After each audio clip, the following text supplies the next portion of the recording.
السلام علیکم ورحمۃ اللہ۔ 20ویں صدی کے آخری حصے میں ڈاکٹر مسعود الدین عثمانی رحمۃ اللہ علیہ نے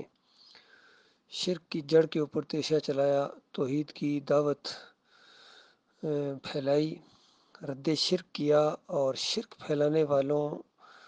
کو طاغوت قرار دیا اور ان طاغوتوں کی نشاندہی کی، نام لے کر انگلی رکھ کر۔ تو کفر شرک کے ایوانوں کے اندر ایک کھلبلی مچ گئی۔ بریلویوں، دیوبندیوں، اہل حدیثوں،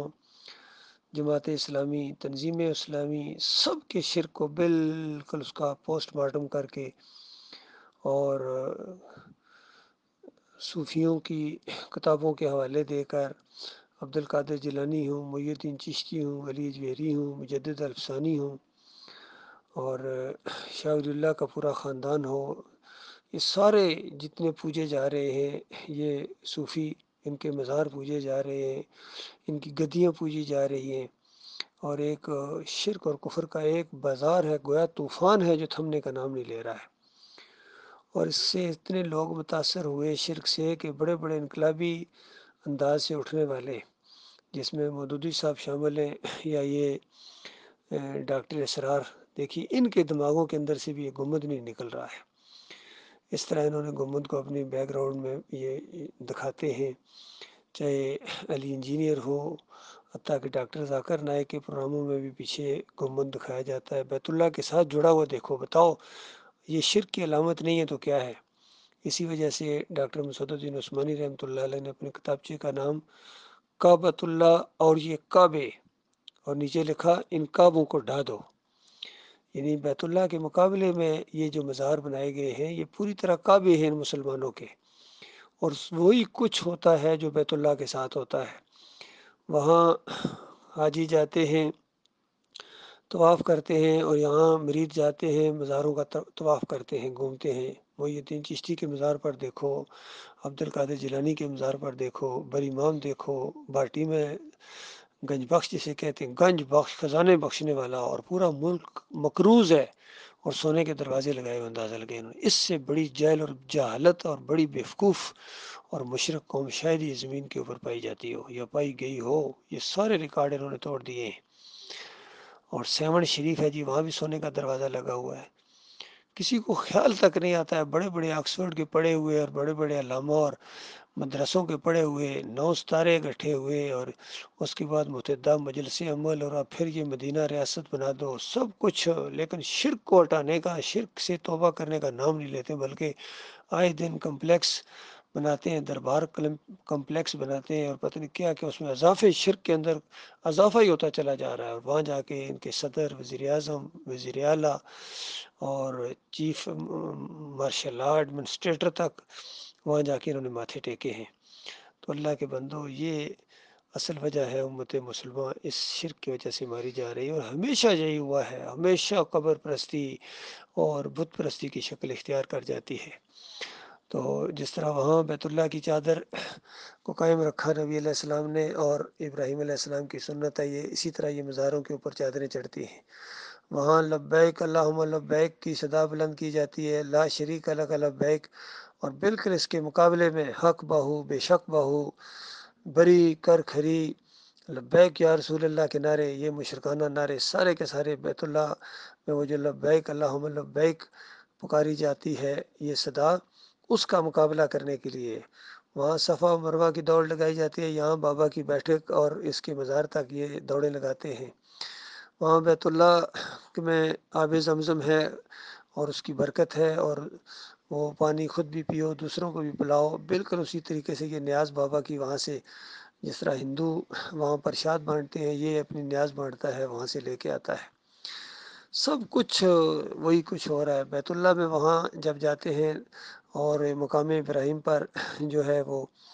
2 رکعت پڑھتے ہیں، رکوع کرتے ہیں، اللہ تعالیٰ کے سامنے سجدے کرتے ہیں، دعائیں مانگتے ہیں، بالکل اسی طریقے سے یہ مزاروں کے سامنے رکوع کرتے ہیں، سجدے کرتے ہیں۔ اس کو سجدہ تعظیمی کہتے ہیں، ڈنڈوت نہیں کہتے ہیں، چونکہ ڈنڈوت کہو گے تو لوگ کہیں گے ہندو ہو گئے، ہندو ڈنڈوت کرتا ہے، یہ سجدہ تعظیمی کرتے ہیں۔ تو ساری چیزیں مشرکانہ جو ہندوؤں میں تھی، دوسری قوموں میں تھی، یہود و نصارہ میں تھیں، نبی علیہ السلام نے لعنت بھیجی تھی یہود و نصارہ کے اوپر کہ انہوں نے اپنے انبیاء اور صالحین کی قبروں کو مساجد بنا لیا تھا، وہاں جا کے سجدے کیے تھے، تم ایسا نہ کرنا۔ اور نبی علیہ السلام نے بتایا، یہ ابن عباس رضی اللہ تعالیٰ کی روایت ہے کہ قوم نوح کے سرداروں نے کہا، یہ جو قرآن میں آیا ہے کہ وَقَالُوا لَا تَذَرُنَّ آلِهَتَكُمْ وَلَا تَذَرُنَّ وَدًّا وَلَا سُوَاعًا وَلَا يَعُوثَ وَيَعُوقَ وَنَسْرَ۔ جو ان سرداروں نے، ان کے لیڈروں نے جب کہا تھا نوح علیہ السلام کی دعوت کے مقابلے میں کہ اپنے معبودوں کو ہرگز نہ چھوڑنا، اور دیکھو واد، سوا، یعوث، یعوق اور نصر سے ہرگز الگ نہ ہونا، تو ان کے بارے میں ابن عباس رضی اللہ تعالیٰ روایت کرتے ہیں کہ یہ سب، یعنی واد، سوا، یعوث اور یعوق، یہ قوم نوح کے اولیاء اللہ تھے۔ جب وہ مر گئے تو لوگ ان کی قبروں سے وابستہ ہو گئے، پھر ان کی تمثیلیں بنا لیں اور ان کی عبادت کرنے لگے، پھر یہی بت عرب کے قبائل میں پھیل گئے۔ تو جب عرب کے قبائل کے اندر ان کی مورتیاں پھیل گئی تھیں تو پھر وہ مورتیوں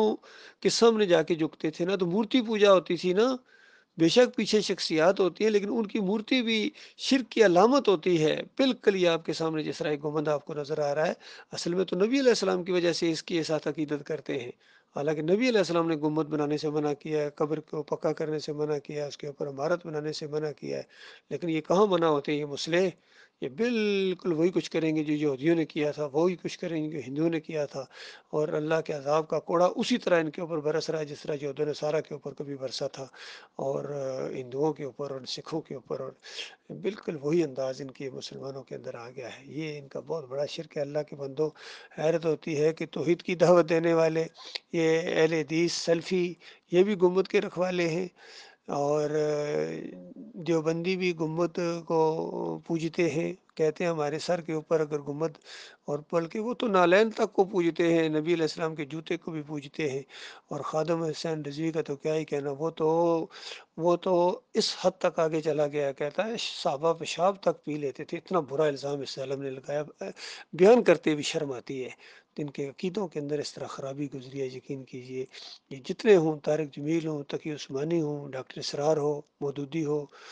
فضل الرحمان ہو، قاری خلیل الرحمان ہو، منور سلطان ہو، محمد حنیف ہو، سب کے عقیدے کے اندر یہ کہیں نہ کہیں شرک کے ساتھ ساز باز انہوں نے رکھا، اندروں اندر کوئی ملاپ رکھتا ہے، کوئی کھل کے سامنے آتا ہے۔ بریلوی کھل کے سامنے آئے، شیعہ کھل کے سامنے آئے ہیں، اور یہ دیوبندی عقائد علماء دیوبند دیکھیے کس طرح کھل کے انہوں نے شرک کیا، اشرف علی تھانوی نے اور قاسم نانوتوی نے، اور نیچے تک انہوں نے محمود الحسن کی وہ مشرکانہ تفسیر ابھی تک پرنٹ کرا رہے ہیں، شبیر احمد عثمانی نے پایا تکمیل تک پہنچایا ہے اس کو، اور تقی عثمانی نے بھی اس کو چھپایا ہے کہ کس قدر اس کے اندر ایاک نعبد و ایاک نستعین کا مذاق اڑایا گیا۔ کہتے ہیں اللہ کے نیک بندوں کو خالص واسطہ رحمت الہی سمجھ کر پکارا جائے تو یہ بھی اللہ ہی کو پکار رہا ہے۔ بتاؤ، قصہ ختم۔ اشرف علی تھانوی صاحب کہتے ہیں اللہ کے بندوں کو نبی کا بندہ کہا جا سکتا ہے، اسی لیے لوگ نام رکھتے ہیں عبد الرسول، عبد النبی۔ تو بتاؤ اللہ کے بندوں اور کافری کیا ہے؟ یہی تو شرک ہے۔ یہ شرک ہے، جو اس کو شرک کی علامت نہیں کہتے ہیں، ان کے دماغوں میں شرک ہے، ان کو شرک کی پہچان ہی کوئی نہیں ہے۔ اسی طرح واسطے وسیلے کا شرک، بے حق فلاں، بے حرمت فلاں،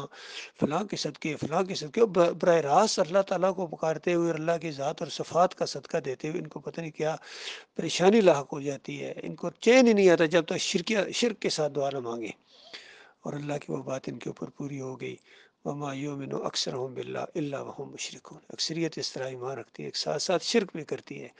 لہٰذا ہم بالکل شرک سے بیزار ہیں۔ قوم کے لوگوں سن لو، ہمارا بریلویت سے، دیوبندیت سے، اہل حدیثیت، سلفیت، صوفیت، جمہوریت، کسی طرح کے شرک سے ہمارا کوئی تعلق نہیں ہے، نہ واسطے وسیلے، نہ پکاریں، نہ نظر و نیازیں، 11ویں 12ویں محرم کی سبیلیں، بالکل ہم بیزار ہیں، ہم اس کو شرک کہتے ہیں، اور بالکل یہ اعلان کے ساتھ شرک ہے۔ جو اس کو شرک نہیں سمجھتا ہے اس کے دماغ میں شرک ہے، یقین کیجئے۔ کبھی کسی مشرک قوم نے اپنے شرک کو شرک نہیں کہا ہے، لیکن اللہ تعالیٰ نے ان کو بالکل نہیں چھوڑا ہے۔ اللہ تعالیٰ نے ان کو بالکل ان کے اوپر حجت تمام کر کے فرمایا نبی علیہ السلام نے کہ وَمَّا یشرک بِاللَّهِ شَیْءٌ دخل النار، جس کی موت آئی، اور شیئن یہ تو واسطے وسیلے، بے حقے، بے حرمتے، اور 11ویں اور جمہوریت، اور یہ پکاریں، یہ تو پہاڑوں سے بھی بڑے شرک ہیں، زمین اور آسمان کے اندر سما نہیں کھا رہے ہیں۔ شیئن شرک بھی جس نے کیا اس کی موت آ گئی، دخل النار، وہ آگ کے اندر چلا گیا، اور موات وَيَعْلَمُ لَا إِلَهَ إِلَّا اللَّهُ دخل الجنہ، اور جس کی موت اس حالت میں آئی کہ وہ اس بات کو جان گیا ہے کہ اللہ کے علاوہ کوئی معبود نہیں ہے۔ کوئی داتا دستگیر مشکل کشا حاجت روا نہیں ہے، کوئی واسطے وسیلے کے لائق نہیں ہے، بے حقی بے حرمت فلاں کہنے کے لائق نہیں ہے، نظر و نیاز کے لائق نہیں ہے، وہ ایسے سارے لوگ جنت میں جائیں گے۔ یہ نبی علیہ السلام کی بات ہے، قرآن کا پورا خلاصہ یہی ہے، یقین کرو۔